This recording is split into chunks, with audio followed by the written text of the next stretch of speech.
With the end of Yu-Gi-Oh! Go Rush and the release of the underwhelming Yu-Gi-Oh! Chronicles, a lot of fans are getting worried about the future of Yu-Gi-Oh! Anime.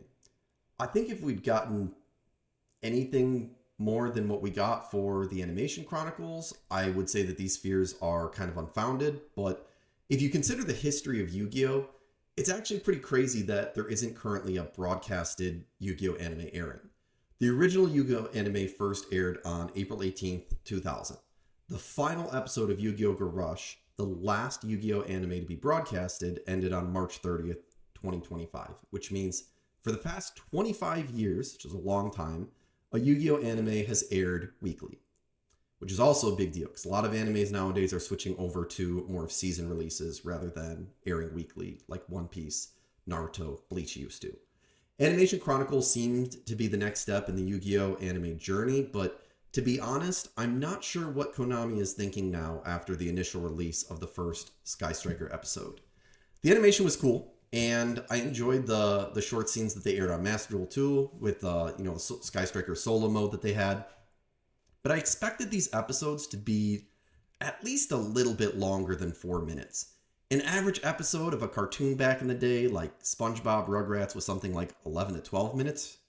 And 4-minute episodes is basically the equivalent of Pokemon Generations, which was always advertised as just a small side project of shorts.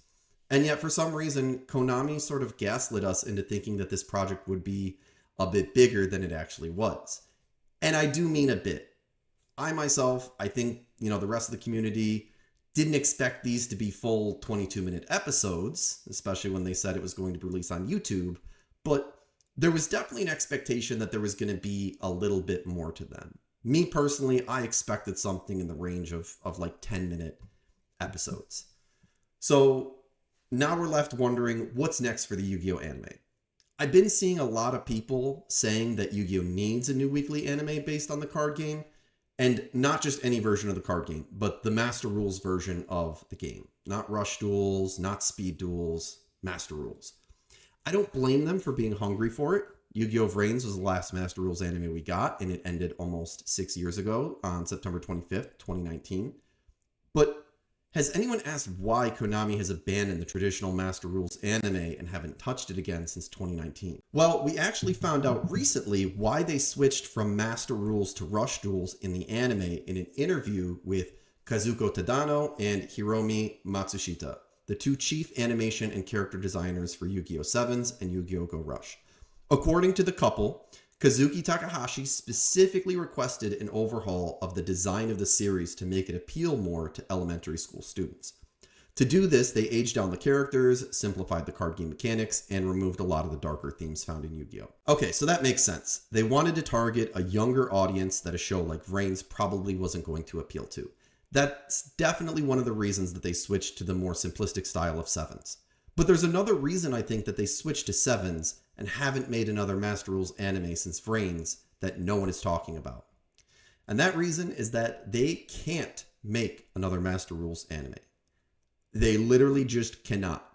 I don't think it's possible at this late day in the history of the Yu-Gi-Oh! OCG TCG card game to make a Master Rules anime that is actually appealing to viewers. And the main reason for that is that the game has kind of progressed to a point where they just can't use a Master Rules anime to promote and sell modern cards. And I don't think they can have duels that utilize modern cards and archetypes and make quality anime episodes. And I'm going to showcase this to you guys with some math that I've done in regards to previous Yu-Gi-Oh! Series. But the gist of it is just that, if you look at the way the game is played today, with how many cards are being activated per turn, how fast duels are resolving, maybe 1, maybe 2 turns, just the sheer number of effects that are going off per turn, I think that's a lot to animate, and I think that it doesn't make for a compelling story either, You're going to end up with scenarios where you have characters narrating their turn for 10 or 15 minutes, sometimes possibly without any sort of narration from the opponent, which is not a great way to tell a story. Nobody wants to sit there and watch a character just narrate 10 minutes worth of card game mechanics, card game effect activations, that is fairly boring. You know, even when I'm doing Master Duel videos covering duels that I've had on Master Duel, I'm talking pretty fast to either explain what's happening in the game or to explain the deck. There's a lot going on. There's a lot to get to. I don't think that you can make an effective anime on it anymore. And with that in mind, you can't really advertise the current cards being released if you can't place them into the anime either. So that puts Konami, I think, in a tough spot because the Yu-Gi-Oh! Animes, for the most part, have been focused on promoting the card game. Maybe not necessarily in the original DM because it was based on the manga by Kazuki Takahashi. He was focused on telling a story. He wasn't really concerned, I think, with selling cards for the card game. But certainly from GX onward, we would always get a solid release of cards from the anime with each set. Some outlier cards as well that didn't have anything to do with the show, but certainly we were getting anime cards released.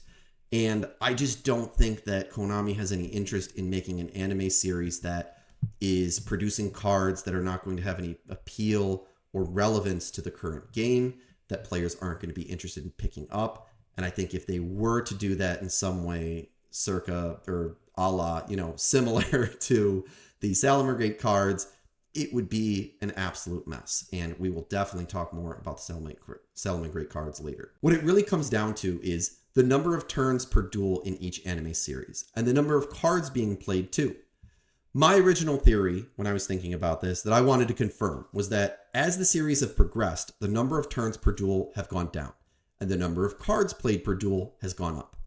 We're going to be looking at the averages of these stats for each series, and I'm going to explain in more detail why this is a problem.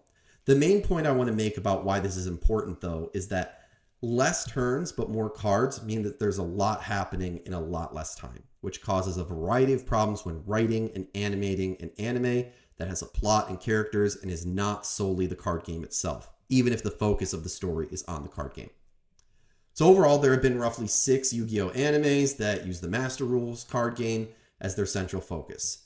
Right now, we're going to take a look at this spreadsheet that I slaved over for the past few weeks, where I compiled every duel from each series and took a look at the total number of turns, the total number of cards each player played, and then the number of cards in total played in the duel, and took averages of the number of turns and the total number of cards played. With the original Yu-Gi-Oh! Duel Monsters, or DM for short, the game was still in its early stages, and it's the only Yu-Gi-Oh! Anime to be developed directly from a manga series. The game was still in its early stages, the rules were a lot less concrete, and the duels in the show didn't seem to center around selling cards in any way, shape, or form.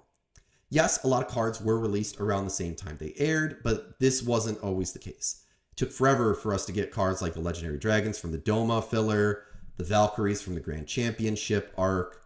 I think we're even getting like some cards from the actual anime itself recently, like Bakura's cards that he played against Bonds. Might have also been filler, but was still the Battle City arc. All of this to say that the duels look a lot different compared to the rest of the series. The games were really slow, and a lot of cards were often played. Although a lot more cards were played, their effects were usually much more simplistic compared to the other series of Yu-Gi-Oh!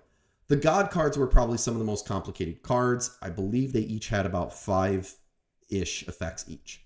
I also only started counting duels from the start of Battle City onward, since Duelist Kingdom was a complete free-fall in how the game worked and how the game was played. Each game in Yu-Gi-Oh! Starting from Battle City onward averaged a whopping 15 turns and had a huge average total of 29 cards played per game. So I know 29 cards per game seems like a lot. If you think about it, it's almost a complete deck of cards. But I want you to keep in mind that with an average of 15 turns per game, that's only about 2 cards played per turn. And with the shorter effects of cards, some cards even just being straight up normal monsters, there wasn't a whole lot to keep up with to follow what was going on.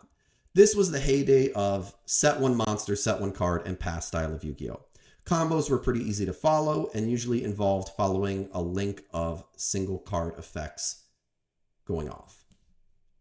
With only 55 duels in the series, the original DM is tied for the lowest number of duels out of all 6 series. This is probably due to the fact that most duels lasted at minimum 2 episodes, if not more, and the final arc following the Pharaoh's memories had very few duels at all. Next up, we have Yu-Gi-Oh! GX, the first predecessor to the original Yu-Gi-Oh! Anime, and the start of Yu-Gi-Oh! Animes that didn't have a manga source material to follow.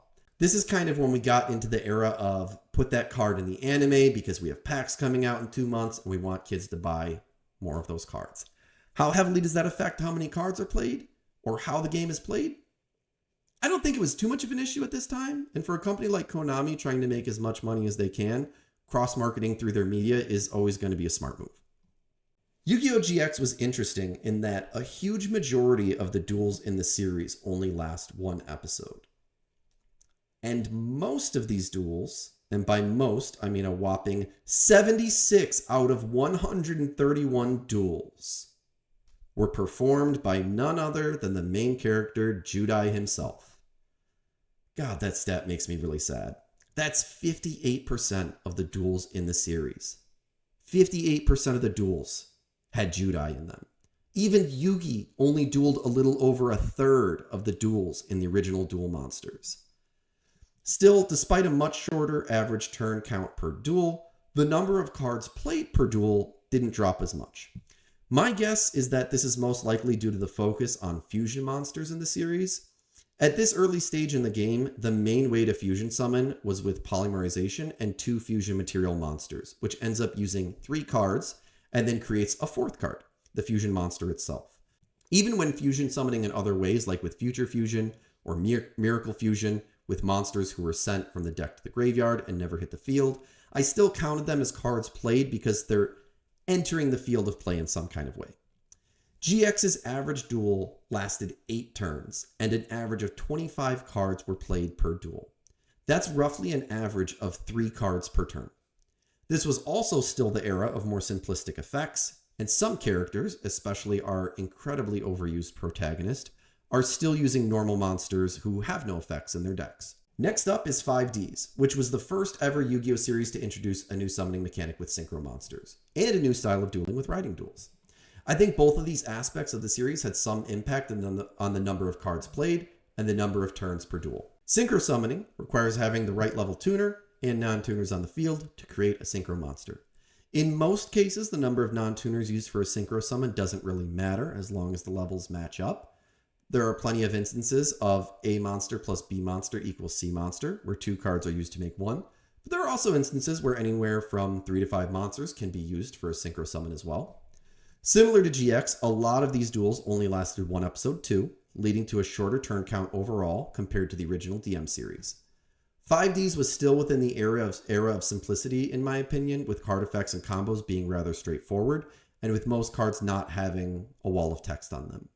Not to say that there aren't some exceptions to that, but overall it wasn't getting too complicated. If you did see some complexity, a lot of times it came from boss monsters or other key spells and traps. Interestingly enough though, this is the first and only time we see the average number of cards played per turn go down in any Yu-Gi-Oh! Series.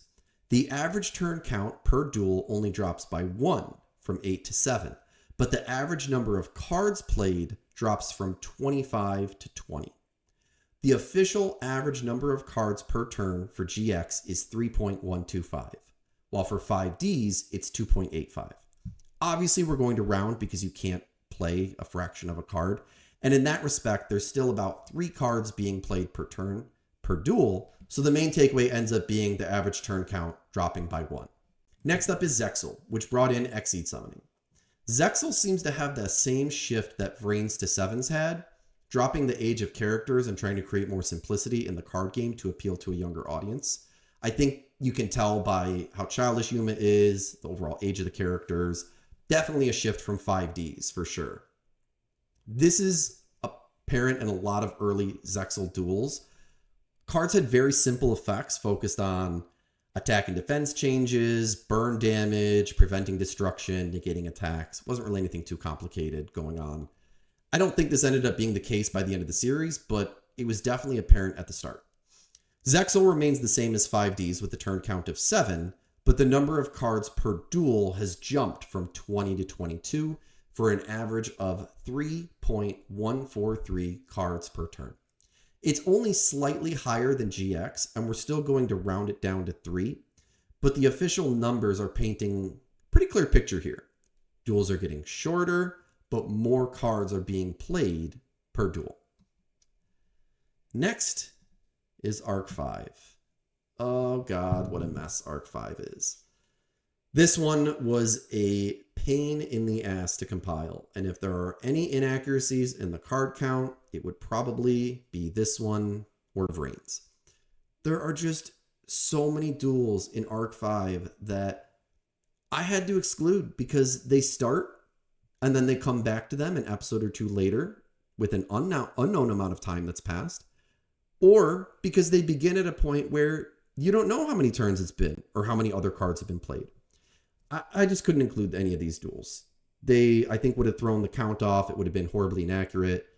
You know, there's no telling how many turns it took to put the field in the state that it's in for the duels that they show that are already in progress. There's no telling what cards were played in the duels where they skip forward a few turns.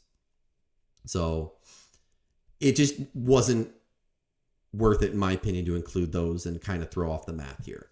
There are also just as many chaotic duels with Battle Royale mode. People stepping in, losing and leaving, 3-on-3s, 3-on-1s. I don't know that Arc 5 is the best series to talk about the progression of shortening duels with more cards played, but it felt wrong to exclude a series, so I did my best. Another thing that makes Arc 5 difficult to analyze is the existence of action cards. These are cards a player can run around the field and grab during the game to use in a duel, but a player can only have one in their hand at a time. I wasn't sure whether to include them or not. On one hand, they have a significant impact on the game, often negating important attacks, destroying cards, being used as the cost for other cards.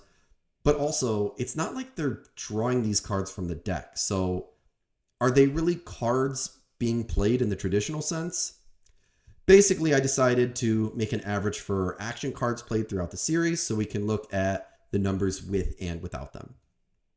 Arc 5's average duel lasted 6 turns, with an average of 22 cards played per duel without action cards and 24 cards played with action cards. Without them, it's the same number of cards as Zexal, but 1 turn less. And with them, it's beating Zexal in both categories. I think this was the point too that cards started to become a bit more complex. Arc 5 introduced Pendulum Monsters, probably the most complicated summoning mechanic to be introduced to date in Yu-Gi-Oh! It was so confusing to me as someone who had played since the early 2000s that I actually took a long hiatus from Yu-Gi-Oh! Because of it. There are now monsters with 2 text boxes, can be monsters or spells, go to the extra deck when destroyed, and can be resummoned en masse from the extra deck. Arc 5 definitely took a jump in what it was asking viewers to keep up with and how complicated effects were getting. Finally, we have Vrains. I was a little nervous at this point that all of my work on this spreadsheet, combing through every duel in the series and counting every card played in every duel, had been for nothing. That maybe the claim I set out to prove wasn't as drastic as I had imagined it in my head. I didn't watch Zexal or Arc 5. During that time, I would just read the duel summaries on the Yu-Gi-Oh! Wikipedia, but I did watch Vrains, which is what made me even consider this idea in the first place. And let me tell you, I was not wrong. Vrains was the show that introduced Link summoning, the easiest extra deck summoning mechanic in all of Yu-Gi-Oh! A lot of Link monsters take generic materials, and it's as simple as sending the number of monsters necessary to the graveyard to equal a monster's Link rating to summon it. If it's a Link 2, it takes 2 monsters. If it's a Link 3, it takes 3. Alternatively, you can treat a monster's Link rating as the number of monsters required for the summon if you use a Link to summon a Link. A Link 2 and 1 monster can make a Link 3. A Link 3 and 1 regular monster can make a Link 4. This style of summoning is sort of like climbing a ladder. It inherently makes a common theme of this type of summoning to be climbing your way up from a Link 1 to a Link 3 or 4, just adding 1 more monster to each new summon. What this does is add a lot of new cards and make a situation where to get to a boss monster, monsters are flashing across the screen, appearing and disappearing on the way to the big baddie. Master Rules 4 in the TCG OCG actually had the effect of slowing the game down. In it, and in Vrains, you had one extra monster zone. And if you wanted to bring out another extra deck monster like a Fusion, Synchro, Exceed, or Link monster, it had to either go in the extra monster zone or go into a zone that a Link monster is pointing to. This slowed the game down because if you wanted to get 2 Synchro monsters on the field, you couldn't just use the monsters you normally would. You would also need more monsters out to make a Link monster first and then go into the Synchro, which a lot of decks couldn't readily do at a fast pace. You would think that slowing the game down this way would have reduced the number of cards played in Vrains, but this didn't affect Vrains at all. Not only did Vrains give us incredibly faster duels with more cards being played, it also gave us cards with much more complicated effects. To me, this is because even though in the real game you couldn't play through as many combos or summon as many monsters because you were restricted by links, in Vrains you actually had to have players playing more cards, using more resources to make the combos they were going to play happen. Obviously, in the real game, you needed to play more cards now to reach the combo lines that you wanted. In Vrains, it was the same, but in an anime where you can give a character any card they need, they're always going to have the cards they need to play through those combo lines. In the main game, or I should say in real life, maybe you would have to stop at some point because you didn't draw the right cards. Vrains did not have that issue, so more cards are being played as a result of this rule change. So that definitely showed within the show. Vrains made a huge jump in average number of turns and average cards played per duel. Vrains came in at 5 turns on average per duel and 25 cards per duel for an average of 5 cards per turn. We're at 1/3 of the number of turns of DM at this point, and nearly the exact same number of cards are being played per duel, tying GX at 25 with much more complicated effects, and there are the same number of duels in Vrains as there are. As I said earlier, what this does, playing more cards per turn, having less turns, and having cards with more effects, I think it puts a lot of stress on the animators. This was definitely apparent with Vrains. Early on in Vrains, there were a lot of recap episodes. The series gave up on its complex link summoning animation very early on. And there are a lot of episodes where there isn't any dueling. The series is the shortest out of any Yu-Gi-Oh series, so having the least number of duels isn't too surprising, but I wonder if the difficulty in animating what was happening in the game was one of the reasons they cut it short. The other problem is just the sheer amount of dialogue that has to go into explaining these insanely long turns and combos. I mentioned this earlier. It's not entertaining to watch a character talk for 10 minutes straight explaining the cards they're playing and the effects they're using. I noticed as I was going through the series that despite having duels that are only 4 to 5 turns, Vrains has massive walls of text for their turns. Even compared to some of the most complicated duels in the other series, Vrains probably beats all of them with some of its least important side duels in terms of just the number of effects going off per duel.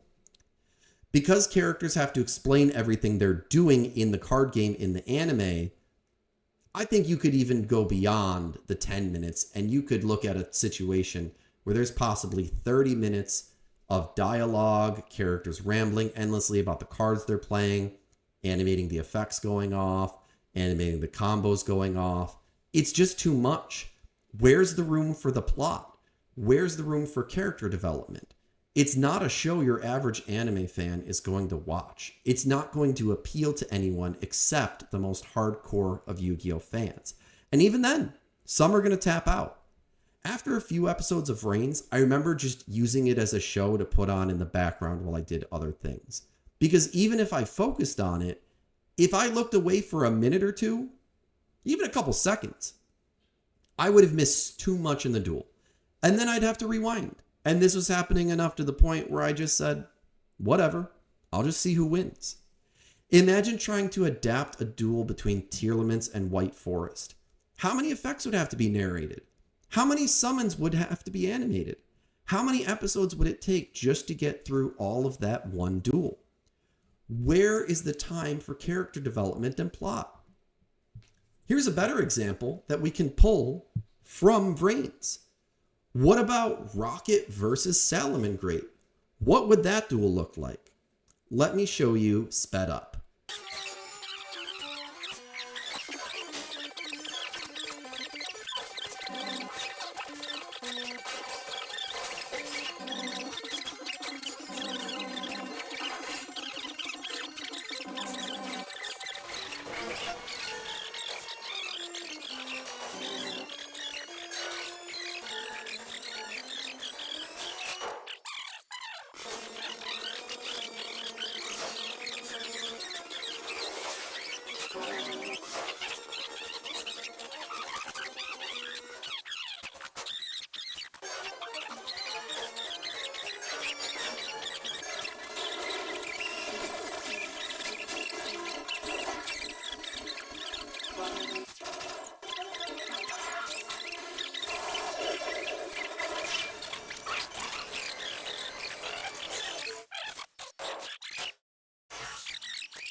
Duel lasted 5 turns, and in it, 48 cards were played.